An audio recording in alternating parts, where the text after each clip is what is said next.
Our speaker, Rajashri Das, is a chief architect and a leader with more than 2 decades of rich and diverse experience in information technology, business, consulting, and leadership. Expertise in architecting large complex software systems, leading digital transformation programs, a thought leader driving innovation, and a mentor to many aspiring architects. Also, additionally, entrusted the role of global community leader to drive diversity in architecture career track in Capgemini. Our co-speaker, Aruna Mahesh, is a business leader with 21 plus years of experience with deep domain expertise in insurance and is a part of Capgemini's Insurance Global Services and Insurance Practice Leadership team. Her expertise lies in using contemporary approach to build business solutions that are fit for purpose and is adept at applying the right technology to the right business problem. She is a thought leader with in-depth understanding of the impact of latest technological advances on the insurance business and is a strong proponent of innovation, specifically cross-industry innovation.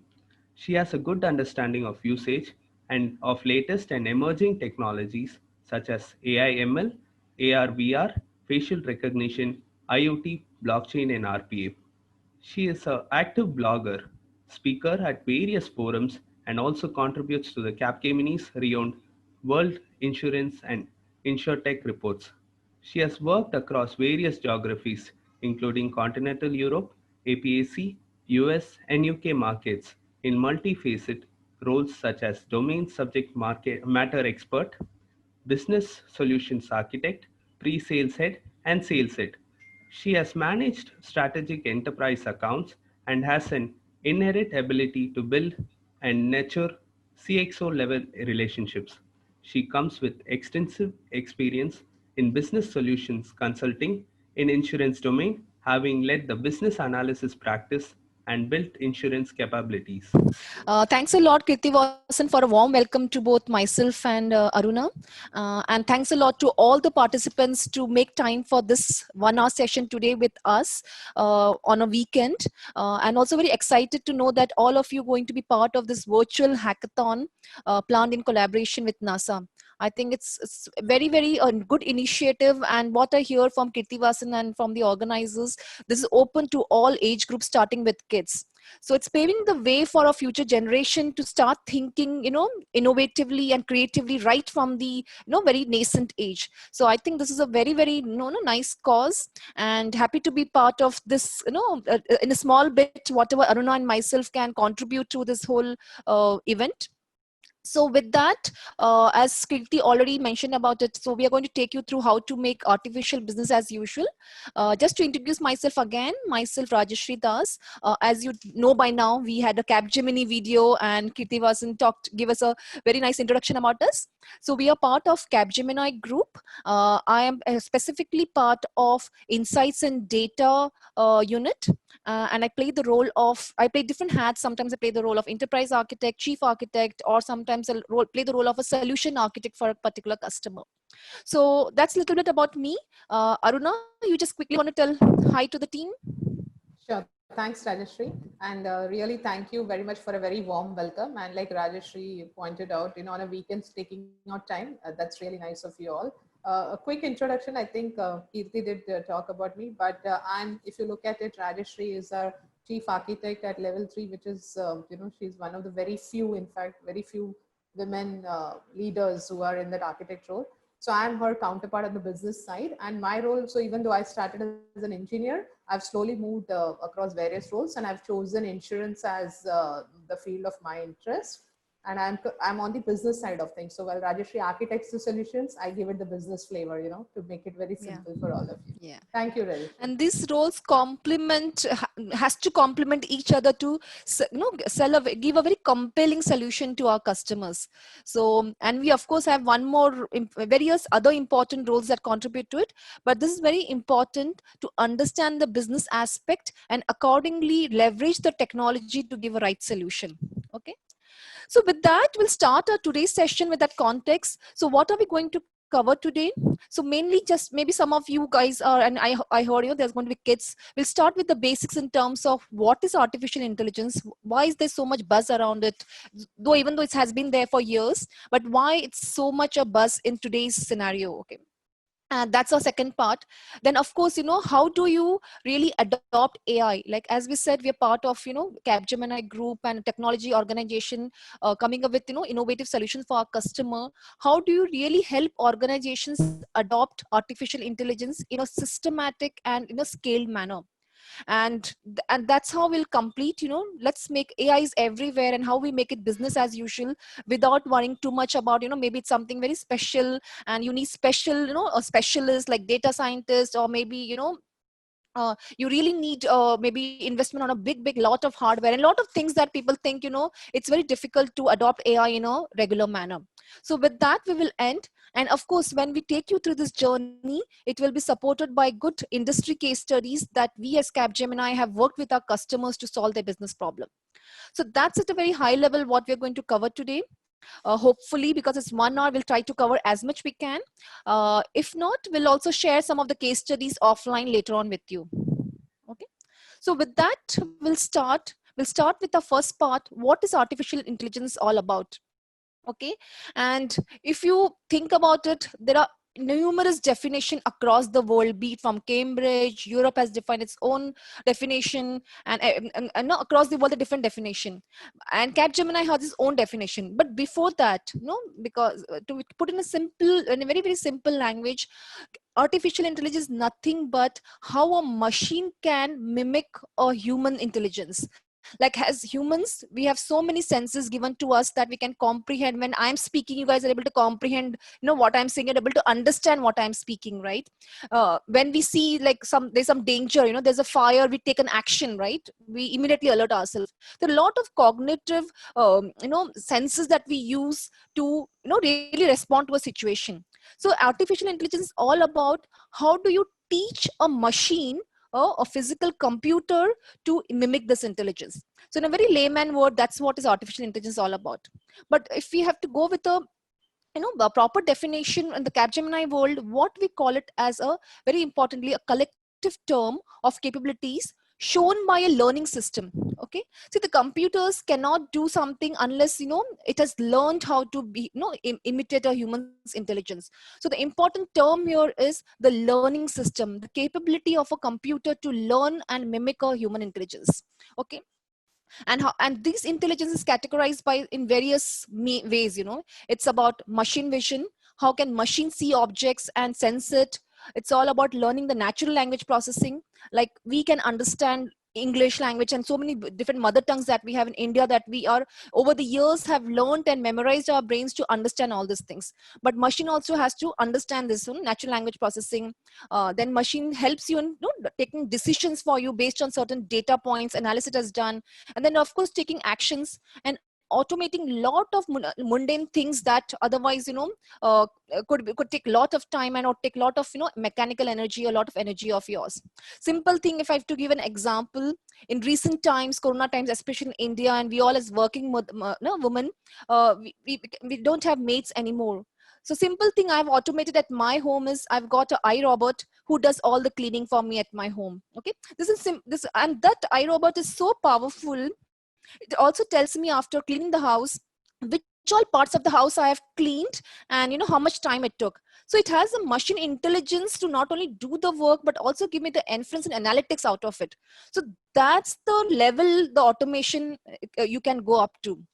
Okay, and of course, so I already talked about the various applications. I gave you one example of this whole cleaning or by iRobot, and of course, all of us would have very often used our smartphones, Siri, Cortana, or I have Alexa at home. I use it very often to ask a lot of questions, very simple things. In the morning, I ask what is the latest news.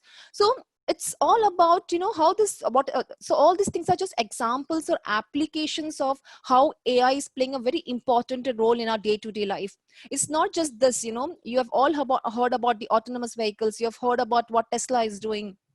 Okay, so so it's beyond that. And And what is help, and how is it making this happen, right?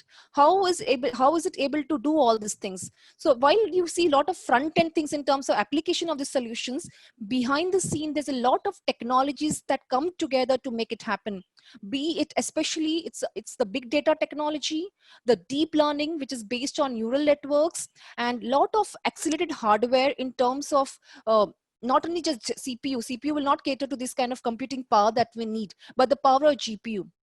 So all these technologies and hardware acceleration has made AI possibility today. Okay, so that's in broad a context of what is artificial intelligence, how we have how we have trained the system, made the systems learn to do all these things, and of course behind with a very strong technologies behind it. So with that, so we got at a very high level what is artificial intelligence, but there are certain terms that we need to be aware of in artificial intelligence. You would have heard this word in, in multiple contexts, and it all comes together when you discuss this topic.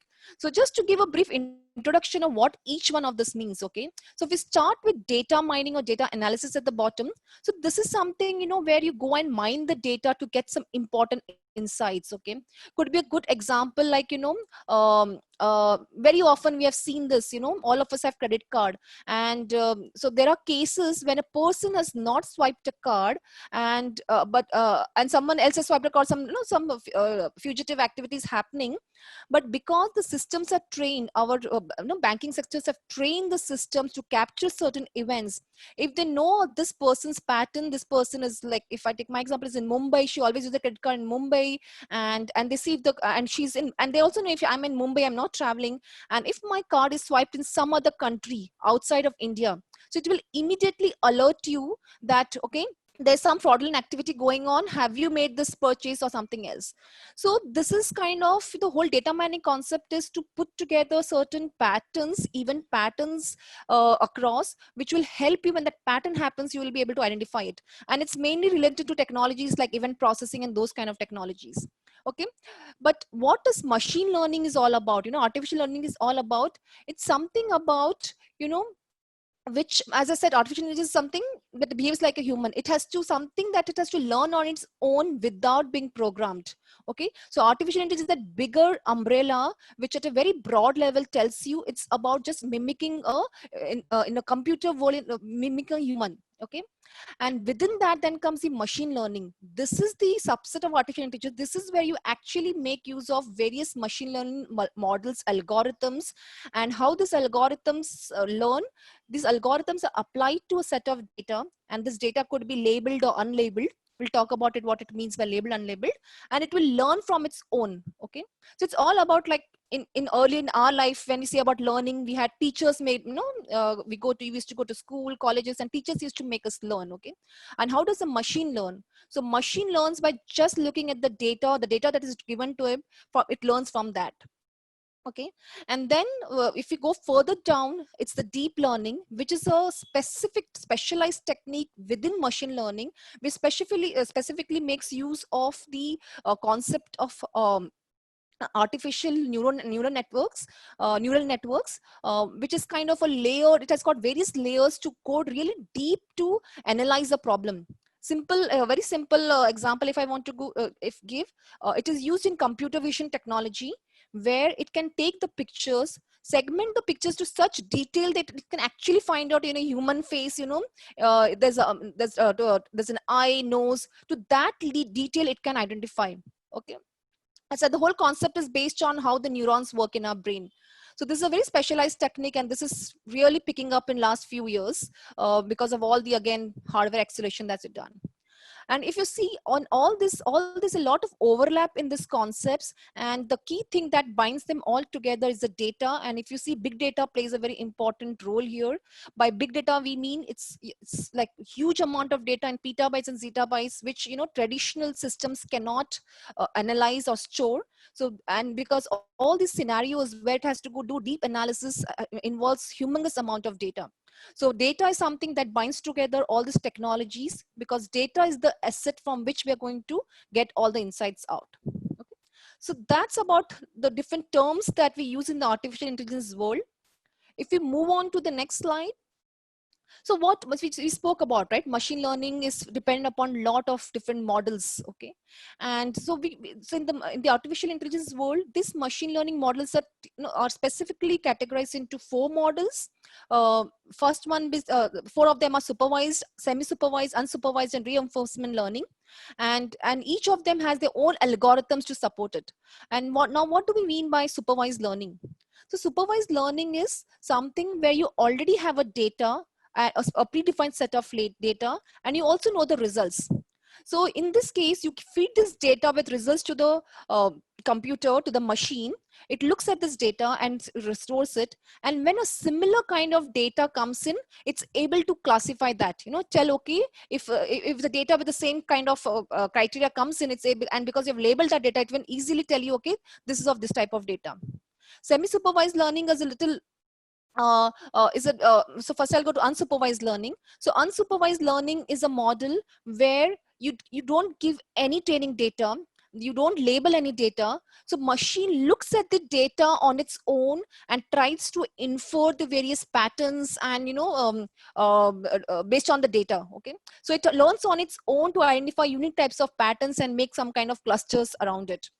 And if you go back to semi-supervised learning, it's a mix of data where for some data you have some labeled data, where you can do some prediction, and there's some set of data where there are unknowns and it has to learn on its own. It's a combination of that. And last one, of course, reinforcement learning is like, reinforcing further with some set of actions, which is kind of a reward based. If again, it infers this on its own by looking at the data.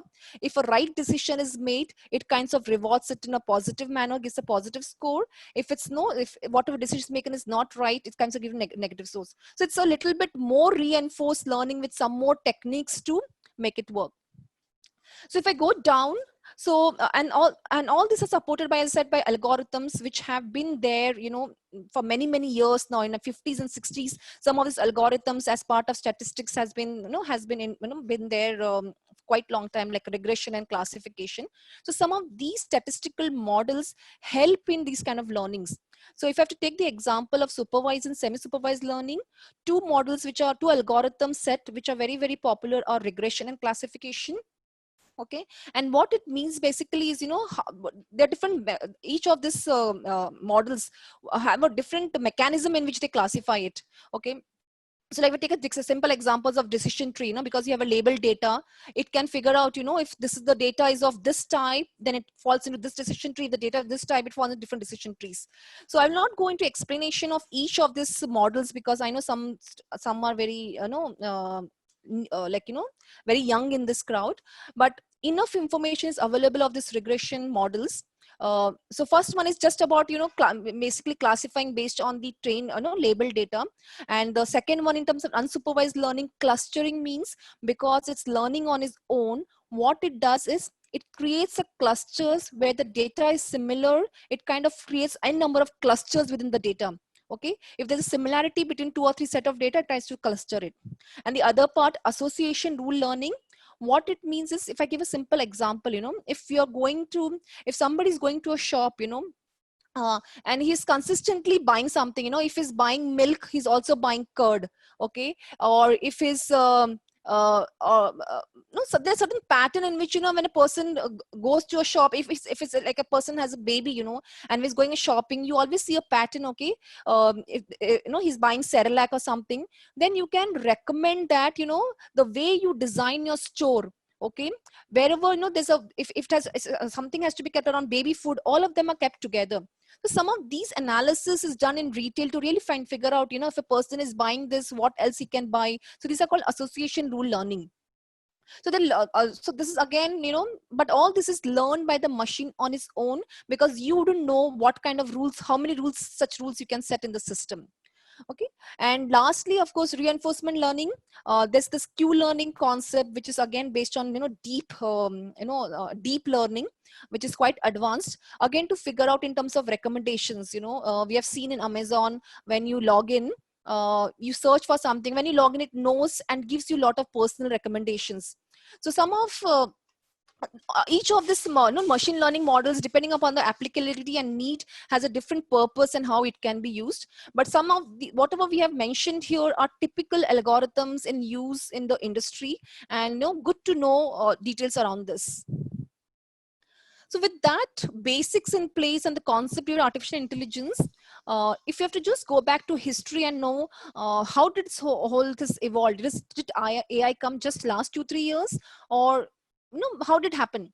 So of course not. So it was invented in terms of the concept of the technique of artificial intelligence was actually invented or thought about by 1950s by Alan Turing. And then by 1970s, a lot of algorithms at that point of it, like linear regression, some of the algorithms were actually coined at that point of time. And by 1970s, there were more advanced algorithms that were written. But only by 1980s, 90s, when we actually had the hardware in terms of machines, mainframe systems, that's when some of these computers started using this technique to some extent. But only after 2010, okay, because of the advancement in the hardware, if you see we have moved from commodity hardware, or we can but some of the concept like big data technologies, which can harvest the power of commodity hardware to really scale your analysis. That's when and of course in the hardware side with the GPUs and other powerful computing power computing options coming into picture, it opened up the whole world to do much more deep analysis. Now you can actually analyze huge amounts of data, and that's when in 2010 the whole analytics got accelerated and deep learning started. And that's where, as part of Capgemini, between 2010 and post that, we have started working on all these big data technologies, analytics, and that's where our journey started. So that was to give a little bit history of it. It actually started in 1950s, but we are seeing a lot of usage in last 10 years because of the power of computing power that we have today. Okay. So that was the first part. We covered what is AI and the history and the basic terms around that. And now, why is AI a priority today? I should not even be saying that, because all of us are so much used to AI all around us. Like as I said, I use Alexa. Many of us use Alexa. A lot of smartphones speaking for almost everything that we do today, right? But as an industry, Capgemini had actually done a research. I think you saw in the video, Capgemini is #1 in the research work that we do, and they perform this. To analyze and understand how is AI being adopted in different industries. And they did this across 954 companies, global companies across the world. It's not just segmented to one country or something. And what they saw was, 85% of the organizations already consider data and AI as a strategic priority. Everyone has to know, like, data is the new oil, is what we call in the data world. Okay, data is the gold mine now, and it's not just about hoarding lot of data. How do you actually get the insights and intelligence out of that's very important, and all the organizations understand that, and that's why it's everyone's in all the CXO forum. That's the strategic priority. And already many of them, 64% already have got benefit of the AI deployments.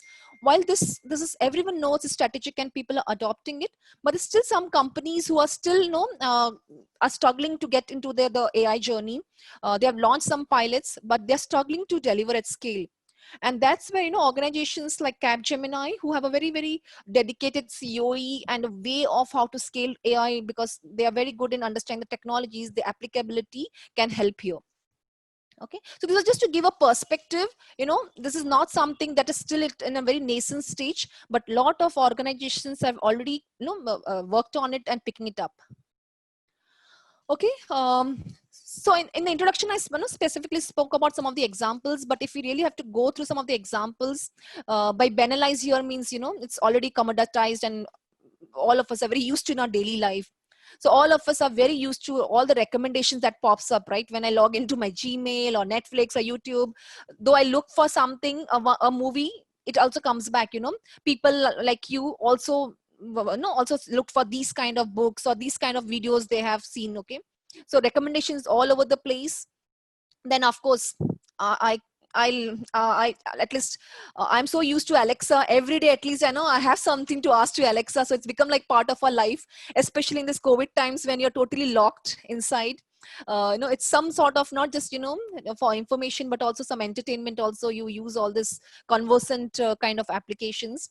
And I also remember a long time back, when Alexa and Siri was not there 10-15 years back.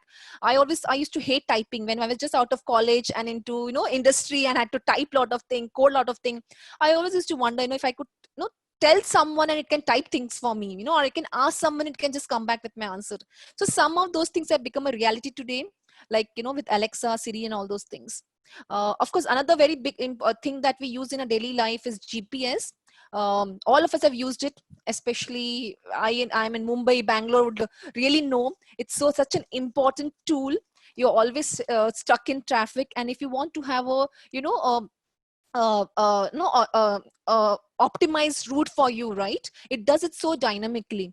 So how does it do? Of course, with the satellite help and everything, but it's does it dynamically. Again, it's behind these scenes, a lot of AI analytics work is being done to make it happen. Okay. Similarly, and I already gave an example of credit card frauds and all those things. In supply chain world, all this pallets that you load in a truck or in a ship and everything, it can actually optimize in terms of what should be the pallet size, so that the entire space in a truck or logistics is completely used, and nothing is wasted. So even for some of those optimization, you can use AI algorithms. While some of this has matured and we use it in daily life, there are some more complex areas where still there's still more research work being done, and it's not as mature yet. The autonomous car, even the lot of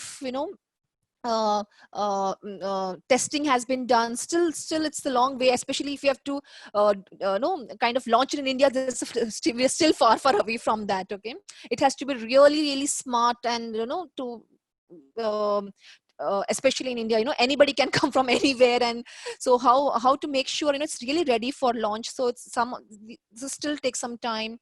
Of course, this whole new molecules exploration in the whole you know medical or biological world, right? We've already seen the whole example of COVID, right? To just understand the whole COVID molecules and what it is, so many big companies have working around this whole exploration. It requires a lot of compute power and a lot of research is going on. So these are some examples. Energy efficiency, it can be used. Even the pandemic spread prediction, some of these are totally relevant in today's time. One interesting thing is meal personalization. Okay, and this is one interesting example. I don't know how many of you you definitely know Beyonce from Hollywood, right? She is really diet conscious, and she and her husband keep moving to different diets, vegan diet and all that. And she has a very popular diet, a 20-day diet. I don't know how many of you know about it. You should just Google about it. So she actually launched, because that 22 diet was so popular and it had such effective result. She actually launched a company with, and that whole, and a solution which she worked out, where it can actually take inputs of a person in terms of his dietary needs, his metabolical needs, and different kinds of criteria. And based on that, then it can suggest a diet pattern to that individual. Okay, so again, behind the scenes, lot of AI and lot of data to come up with a personalized meal plan for someone, right? But it's something very interesting, and many people who are diet conscious people who definitely love to personalize their meal. So, but of course, some of these are very complex because it requires a lot of data points. As a human being, everyone is so unique with so much unique attributes. It's difficult to come up with the right personalized menu. Okay. Okay, now, so that was all about at a very high level. But now if you have to really go to deep industry and see where AI can be applied. So here you see, already you can see the picture, the size of the tire. So it's one for one of our mining customers. Okay, so what happens, these in the mining, this hovers, if a tire, if something goes wrong with the tire, okay, and it has to be sent for servicing, it takes days and months to take to make to actually make go for service, fix it, and then come back. And these tires, one tire is as expensive as you can think of the latest model of Mercedes-Benz car. Okay, it's not a cheap. So what was done for this customer was, what can be done to avoid this? Can we do something preventive so that before it actually there's a wear and tear of the tire, it is something that can be can be identified beforehand and can be fixed before it's really too late. Okay, so for this, what was done, a lot of IoT sensors and computer vision technologies were put into place to capture the data from all the sensors to actually measure in terms of, you know, the tire is getting inflated or say something is not working. To that minute of data, all the information was collected, and then if something was wrong, it was immediately alerted and fixed it. So what it helped was, you know, really before, you know, because some of the small things are taken ahead of are fixed ahead of time, actually you prevent something big from happening. So this was, you know, done, and this has given a extremely a lot. It's for the customer, the model has worked very fine because it has saved a lot of money, the maintenance is done ahead of time, and it's saved not just cost and money, also time, right? You don't have to send the whole tire to a shop, to a workshop to get it fixed. And so this whole thing is coming as a tire as a service model. So a lot of new business models also emerging because of this analytical techniques and algorithms that can help you power this kind of thing. So this is a real example, real customer where they have actually taken advantage of this.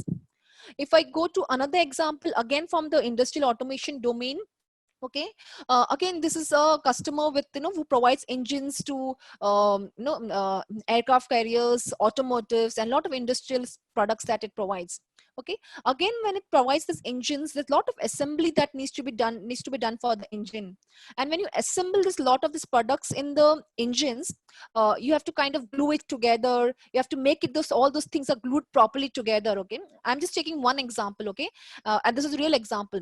So what happens if these things are not glued properly? So imagine it's an engine for an aircraft, or, you know, engine for other big engines like truck or water turbines or something. Even a even a minutest of error cannot be afforded. Okay, so again this also was a very, very, you know, tedious task.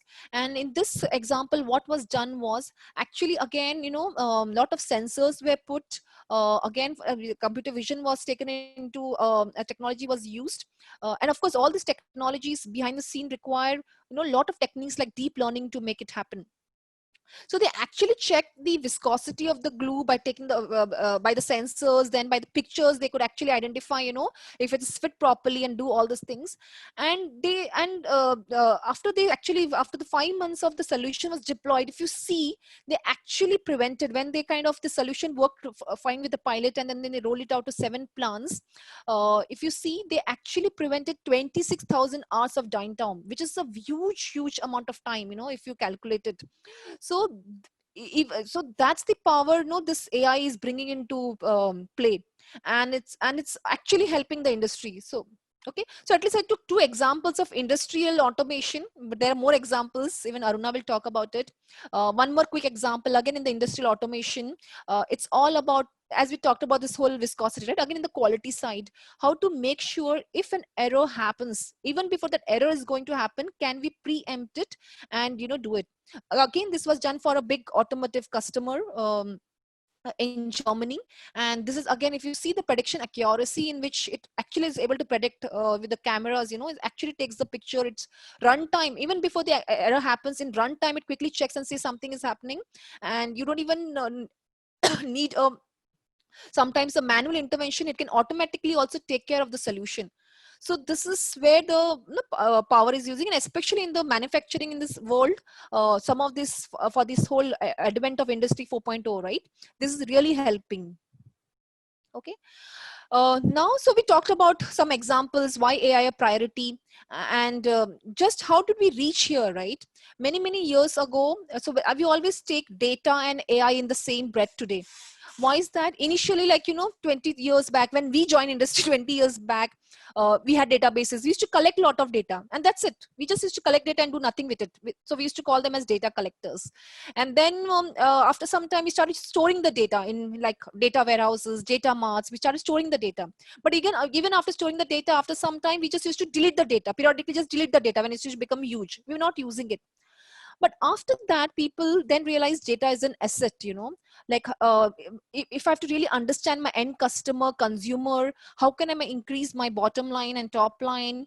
I have to really understand my customer, consumer pattern. I have to go deeper. And that's when data become important. You just not just hold the data, delete the data. How can I get insights of the data? And that's when, from data wasters to, people, we started processing data and become data harvesters. So we move from being just a hindsight to insights to actually foresight. We are able to now actually get the insights of this data. And especially if you think about the autonomous cars, right? The huge amount of data that comes off the sensors is helping them to design the concept autonomous cars. They're taking care of every small thing that can, that needs to be addressed. Okay, so that's where all the data is so important. So without data, you can't perform any analytics work. So that's about, it's important to understand the history of data and how people are using data now. And if you just, I don't know if you're able to see my screen. And just to conclude here, so from what is, if you see on the right hand side, there's a very important word here: trusted AI at scale.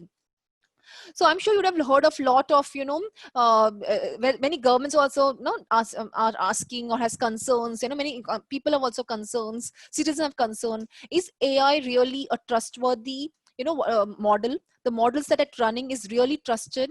How can we believe that it's a fair and unbiased models? See, because a machine, whatever you teach machine is just going to give back that as a data. Okay, so it's becoming a very new emerging topic that's being debated. So we have to make sure it's very, whatever AI models or what are using is very open, transparent. Otherwise, you might lose some of your customers' loyalty because of this. So this is an emerging thing that's coming in, and you have to keep an eye on this, because you should be able to explain anything that you do in the AI world. It should be explainable, transparent to everyone who's the end consumer of it. So that's about how from managing data to you actually becoming a company with a full of foresights to take right decisions. So if I go on to the next part, oops, yeah, let me just move this. I don't know. Yeah, oops. Okay. So we talked about a lot of big, cases around industrial automation, but and the cases which talked about is what is well known. If research for the digital twin, which is about humans and machines working together. Whatever humans do, like machines, is actually a digital twin of you and try to imitate those things. So we already saw the examples of that. But there are two other examples that we quickly want to run through it. The one sense is all about the language sense. We all have used, especially when I was working with Germany, right, with German customers, and some of the documentation, and sometimes they used to talk in German, and you really wanted to understand what is it that we all have used Google Translation, right? So how does machine translate this, right? So all this is because of, again, we have made the machine learn. We have a lot of this language processing, natural language processing algorithms, and data syntax that we have put into the machine that is able to translate the information for you. So this is a very important, one of the important aspects of AI. And it's also important in speech perspective. Wherever there's a language involved, this concept is very important. And it's not just about translation. There's so many things that you can do. If a brand wants to know in terms of how my brand is doing the sentiment and analysis of the brand by what people are saying in the social media. So looking at the words in the sentences, it can figure out what kind of adjectives people are used. How do you use the sentiment analysis? Then the whole context. There could be statements which means different in different contexts. So it should not miss, the lot of examples, where machine has misinterpreted the context and given a wrong information. So there's a lot of this is a big concept again, but all of us are again using it for a lot of actually to understand our end customers, lot of our other business work model where this can be used. Okay. If you see some of the application like chatbot, if you see many of our products, if you see a lot of sites these days, there's a chatbot. You don't need a human person to call someone. The chatbot will come in immediately as a conversational assistant for you, where you can ask questions and it can solve your problem. So, and how does chatbot understand it? It's this whole text that you're putting in. It's analyzing the text in the runtime in real time and coming back with the answers to you. Other good example is we don't. I think we have only 15 more minutes to go. I still need to give Arun also time. So a lot of examples around this. Then sense. So we talked about the language. The another sense is about the vision, the way we see things. How can machine see the things? We already looked some examples of computer vision in the in our manufacturing world, in the industrial world, how it can be used. But of course, again, computer vision can be used to detect lot of not just physical things, but also how do you translate the whole OCRs, right? There's a lot of text in the images. How can you extract that? A lot of chemical formulas are there. How do you read it and extract value out, extract information out of it?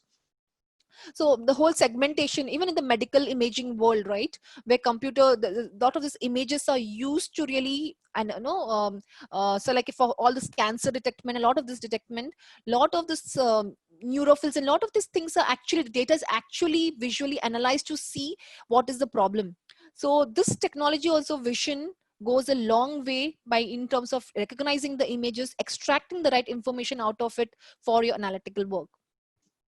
One other while we do, I gave the example medical, one important thing is it's very important for all your national security, right? If you want to see some certain fugitive people and they're trying to uh, go outside of the country, so how you can recognize them while you're frisking them in the airports and all that.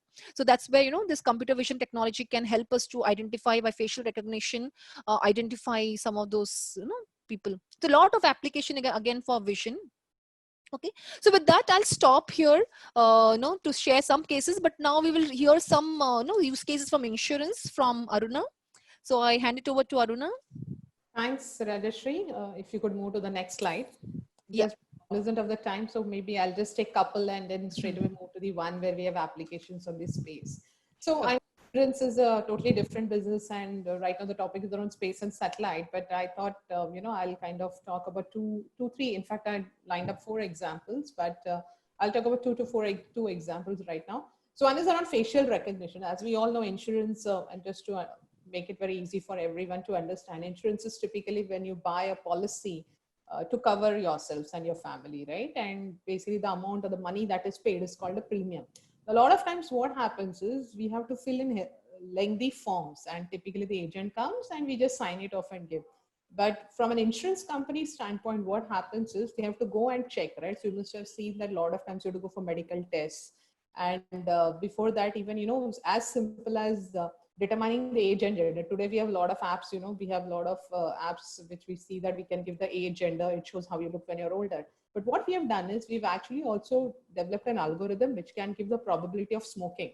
So in fact, using this, if you see in the first picture, we log in with a selfie and then it can give a probability of smoking, and it looks at various areas on the face, such as the forehead, the areas near the eyes, etc. So the algorithm it uses is, the basis is that the skin ages faster than your actual age. And I just want to give an interesting story. So how we stumbled upon this particular solution was that every year in Ohio, there's a town called as Twinsburg. So it's a festival of twins where all twins over the world come and meet, and we're talking about similar looking twins. So there was a research done and they took pictures of twins who are similar looking, but one is a smoker, one is not. And over a period of time, it was understood that when you compare the images of, both the twins, there were these particular areas. So a person who was smoking, actually the skin, there were certain specific areas on the skin which actually aged or, had more wrinkles. So that's what we used it. And what we've used it for the mobile. So let's say if I am sitting at home, I take a selfie, but what's the guarantee of mobile, right? So we are using Google PostNet here to do a mobility test. So we ask the person to jog, jump, etc. So here you can see how we leverage AI ML, and we've used Google TensorFlow here. So we use AI ML, PostNet, etc. to kind of make the policy buying process more easy. And it's more relevant today, where a lot of insurance companies are coming and telling us that agents are finding it extremely difficult to sell policies, right? Go to the next one. Thanks, Rajshri. Yeah. The next one is about cars. I thought this could be very easy and interesting for you to understand. And this is where we are saying the car initiates the claim. So like Rajshri told some time back, right? In India, any car can come from anywhere, and you'll be in that situation where you don't know what to do.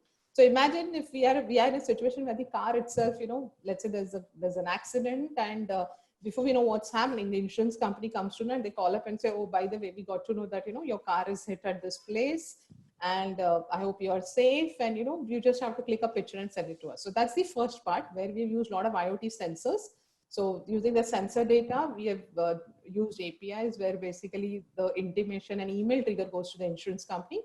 Where AI ML comes is the second part, where we're talking about uploading the damaged car photo. So as an insured, I just need to click my photo, and we have developed the algorithm. We tested it over 10,000 plus images, and it's able to validate the car, make, model, and even the variant. And just to give you an example, we showed it to a customer in Germany, and he was not very sure. So he said, okay, let me try it. And so there was the latest car, BMW, which was launched there. And he said, I'm going to send you the picture right now. Let it detect. And it detected, okay? So some part of unsupervised learning to some extent, which Rajeshri talked about earlier. So that's where we did. And of course, later on, we do the damage assessment and so on. So this is another application where, and in India, you would have seen ICICI Lombard has already started doing some of this, where you send the picture and straight away they're able to assess the damage. Yeah. Moving on. There are many examples, but I think I'll just skip. Yeah, this is around wellness, but so what we are doing is we've created an app called Verve. I just want to take your attention to the last picture where we are talking about nutrition assessment. So Rajesh spoke about the 20-day diet, right? So I just want to take that example. So if you look at that diet, so how we are using AI ML here is that, so nowadays all of us have Fitbits and the like, right? So we are using that data, and we are actually creating a customized nutrition plan. Plus we're looking at the sleep data as well as the fitness data. So now most of our apps are looking just at the number of steps, right? And with the given pandemic, I think a lot of us are at home, restricted, there's not much movement. A lot of people have lost weight, but there are more number of people who have gained weight considering you're just at home, right? So all those things have happened. So what we are doing is using AI and ML to kind of predict and give a personalized nutrition plan with regards to sleep, exercise, etc. So that's another application of AI ML. And moving on, the next one is a little more technical from an insurance standpoint. Yeah, I don't want to spend too much time on this. This is more on, this is hardcore insurance, where how will the insurance company know if I'm going to renew the policy. So I'll just skip this in the interest of time. And I want to just bring up the last one here for space. So obviously you guys are the experts on space, but what we have tried to do is at least think through some use cases which you could find relevant. So first is around satellite imagery, sorry. This is the place, and Rajesh did speak about, we have petabytes and zettabytes of data today, right? And so much data has been collected, so many images, satellites bring out with so many images and so on. But today, if you look at it, while we have a lot of computers, algorithms, and machines who are working on it, but there's also a lot of human elements. So we need a lot of highly expertised people who can understand and decipher the data. So imagine if you use AI here, and the machine learning model learns and learns, and it's able to derive those insights. So satellite imagery is certainly an excellent use case from an AI standpoint. Second is around spacecraft monitoring. All of us know about, and this specifically, I've picked up this picture from our ISRO labs. This was during Chandrayaan times. But typically, when you look at, when we launch our satellites or launch the spacecraft, specifically not the satellites, when the spacecrafts are launched, right, there's a lot of monitoring which goes, and they depend on a lot of the people who are on the ground, right? So there has to be a 24/7 round the clock and no error. So imagine a scenario where, there's a slip, people want a break. That's just not going to happen. So if I'm able to inculcate or create or simulate a model which can continuously monitor the spacecraft and send those images or send us information back, imagine the amount of hours we can save and amount of money we can save, right? So Rajesh talked about earlier 26,000 of production hours saved. That's a huge, huge benefit. So likewise, that could be one use case. And finally, satellite manufacturing. Again, this image credit goes to Boeing. So satellite manufacturing, we also talked about, how we actually come up with the errors upfront, because in the minutest of errors in satellite, and how precision plays a very important role here. So if on satellite manufacturing, if I actually remove the human element, where for each and everything I need humans to come and test, etc., and if we actually build an AI model there, how easy it's going to have the satellite manufacturer. And we have so many manufacturers, Airbus, Lockheed, and so on and so forth. Everyone is trying to do that, and that is another use case which we could help. And I just want to leave with one thought is, today while we're talking about AI, it's just not AI. So AI coupled with IoT, we already spoke about, but primarily with quantum computing, which is coming up very soon, right? So with that, imagine how much especially since you all are the space experts, how much we can actually better humankind's understanding of the universe, the space, and so on and so forth. So I just wanted to leave you with that thought. And any questions? I think Rajeshri, over to you, Rajeshri. I just want to close it here. Yeah, thanks, Aruna. Okay. So I think you would have got good amount of insights in terms of, not just in your daily life, but how deep AI can be used in, various places. Now, now for any industry to adopt AI, right? This is last part of the thing, and maybe you guys are too young to think about it, but because you guys are already taking part in this virtual hackathon, right? At least where you will build up a, solutions in a small scale, where you will kind of, pilot your idea, build some small POCs and POTs, a small pilot kind of product. But finally, to really scale it, as Aruna mentioned, right? If you have to really use it in space, if it is technology has to be really used in medical space, right? We can't afford to do any error. Okay, so that's where, whenever any new technology comes up, how do you adopt it? Okay, so industry has, a very there's a very famous curve which is called as hype curve, come up by a very big research from America, Gartner, which actually gives you a adoption life cycle, which, every big industry which wants to adopt technology should look at this hype curve. And this is just to give, a kind of get about this right now. Like, when a technology comes in, you don't start adopting it the very next day. There's a whole life cycle that it has to go through before it becomes like a norm, and you can start adopting it. So I will not go through each of this, but if you see, there's a new it starts with like a technology trigger, a new technologies in the market, and people have heard about it. Like, of course, quantum computing is now coming in the big way, but before it gets adopted, gets industrialized, there's still a long way to go. But in terms of AI, the buzz has happened. A lot of people have done POCs. We saw in the initially thing, where is exactly the adoption stage. So we're kind of in that stage where, POC is done. A lot of MVPs have been done. And now, and once all this is done, there's a kind of a, if you see the curve comes down, where it's kind of, maturing or stabilizing, where it's, and all the different terminology that's being used, inflated expectations, drift of decision, it has a certain meaning there. But in simple language for you guys, it kind of stabilizes, and you have seen the results, you have seen how it's working in a real complex ecosystem. And that's when you want to strategize and take it to the next level. That's when, you do a series of pilots for real business scenarios with, maybe across few countries, few sections, few departments, or, and then once it's stabilized, that's when you scale. And that's when, technology has also been adopted, matured, all it could be anything from scalability to security to, we talked about AI, the whole the ethical part of it. When all those things are taken care from all aspects, that's when you scale and people or industry start adopting it. So there's a model that you should remember. For every technology, there is a hype cycle. And at least for the AI perspective, we are in the, right now with the place where we are ready to scale. And Capgemini already has a plan in place in terms of perform AI strategy, which helps, organizations to scale. So just one thought from yeah. my industry, just from the early one, because now we are in the context of the hackathon, right? So, so most of the participants here are going to participate there. So just wanted to, when you think of this, right, Rajeshri has actually plotted it very nicely in the hype scale when she talked about it. When you think of whatever solution, think of it from a scalability perspective. That could be very important. Maybe today you can't think through, you have to think it of in that terms, right? Just not, okay, I did it now, that's it. It doesn't end there, right? It has to be a scalable solution. Yeah. Okay, yeah. And because that reminds me for you guys, so there are a lot of frameworks, especially for this hackathon in the AI. So a lot of open source frameworks, like, Aruna mentioned one, TensorFlow, but there are many others, Cafe, there's something from Microsoft, CNTK, then Python. So a lot of libraries are available. So again, look for all those, and these libraries are very, very easy to use and intuitive. Maybe few years back, there were only, very few frameworks available, but now there are plenty of very easily used frameworks available, where, you don't have to really know the nitty-gritties of how an algorithm works. But if this is the business problem and this algorithm is applicable there, lot of things you can do very easily.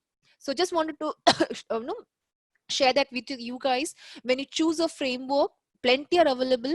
Use one, use any one, especially even the open source frameworks come with a lot of features. Of course, like there's Azure ML and Amazon ML, lot of these things are there. But when you design your solution, you have plenty of frameworks available for you to design your solution. We didn't cover the technology and frameworks today, but just wanted to share that. Then coming towards the end, just to reiterate, so we saw the n number of technologies involved in AI, be it NLP, computer vision. There's some more acoustic and haptic. There's some more, different types of technologies behind it. And we also saw the applicability, which we saw about one of the mining company, the whole tire as a service.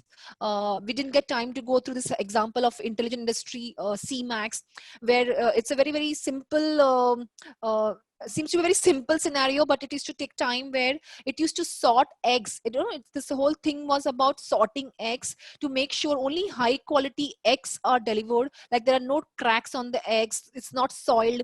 So one of the customer actually did it, and again, save. Otherwise, it has to be done only manually. But this whole thing was automated, making use of again analytics. So a couple of more use cases. But the idea of sharing here is, technologies are there and it's applicable in all kinds of industries, not just one or the other type. Everything that we do today can be, AI can provide you more insights. Okay. This is just again example, like using computer vision as a technology. If you see, in a cruise, there's a person who's, if you see the top in this video, a person is there in his cruise. It's able to recognize from the face. So the whole journey of him entering into the cruise, right, was such seamless, and the experience was given to him. He did not have to show any card, anything. He just walks in, and because of the facial recognition, it recognizes, yes, he has, is part of this cruise and has registered for it, and he just does it. And not just that, there's a lot of experience knowing him, his background, his social media background. Lot of things are designed as per his profile. This is one example. There's another example where, you actually want to analyze the audience. Are they, are they happy with the, speech that's going on? It can recognize the, by faces, the gender, the emotions. So lot of applicability. And so with that, like kind of, I'll kind of wind up with just, so what we just, when we went through all these things, hope you would have realized, it's AI has become business as usual for all of us. Technology, hardware, everything is there in place to make it happen. With quantum computing, it's just going to make, even more use cases can be further, can be brought to life. And so that's about our session from today. Hope you enjoyed it. And you can, so we talked about this research paper where it is actually researched how is, AI empowering a lot of enterprises. You can look for this report. And key takeaways from this session, especially, I hope it gives you a lot of ideas to innovate for your upcoming hackathon. But in real industrial world also, the market has become so competitive. It's very important for every organization to come up with competitive solutions, business models to capture the market. Second, of course, is how do you not take take AI to scale, move beyond from just POTs and experiments and smaller pilots? How do you, take it to larger deployments? And finally, of course, empowering people, right? How do you make sure, lot of mundane activities we saw on the industry shop floor, instead of some, manual person to actually look at things manually, how some of these technologies can, go deeper and give more accurate results, and humans and machines can, work together. That's where, empowering the human with more intelligence to make his job better, and also, avoid doing mundane things, and take and use the time for something more intelligent work which only humans can do. Okay, so these are the three powerful takeaways from today's session. Hope you enjoyed the session. And you can always, connect back to us. These are several links where you can reach out to us and read more about this topic. With that, I'll stop. Thanks a lot. And if there are any questions, there are some case studies, because we did not get time to go this, but it's there in the deck.